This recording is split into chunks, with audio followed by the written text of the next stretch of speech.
புதுக்கோட்டையில் உள்ள 6 தொகுதியில் சுப்பிரமணியன் அவர்கள் வந்து கந்தரக்கோட்டை தனி ஜெயிச்சிருக்காரு.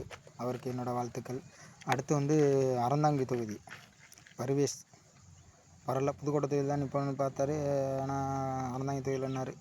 அவரும் பெருவாரியான வாக்குகள் பெற்று அவரும் வெற்றி பெற்றிருக்காரு. அவருக்கும் வாழ்த்துக்கள். என்ன 108 தொகுதி ஜெயிச்சிருக்காரு விஜய். இன்னொரு 10 வேணும். மெஜாரிட்டிக்கு இன்னொரு 10 தொகுதி வேணும். அது பார்க்கலாம் போக போக. இனிமேல் தான் ட்விஸ்ட்டே இருக்குது, பார்த்துக்கலாம். அடுத்து ஒரு பொன்ராஜுங்கிறவர் வந்து இப்போ வந்து மிஷினுக்கு வந்துட்டார். இஎம்ஐ மிஷினில் வந்து பிஜேபி வந்து ஏதோ ஃப்ராடு பண்ணிடுச்சு அப்படின்னு சொல்கிற மாதிரி வர்றாரு. மிஷினில் வந்து ஃப்ராடு பண்ணுற அளவுக்கெல்லாம் ஒன்றும் இல்லை. இது வந்து ஜெயிச்சதை வந்து மனசார ஏற்றுக்கணும். என்ன வேணாலும் சொல்லலாம்.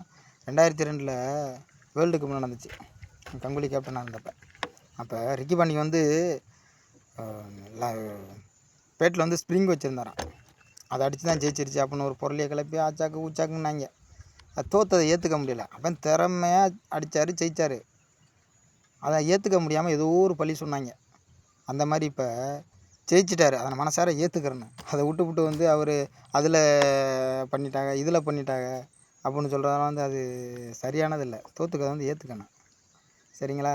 பேட்டி கொடுத்து பேசுனா பார்க்குற மக்கள் ஃபோட்டோகளுக்கெல்லாம் தெரியாதா?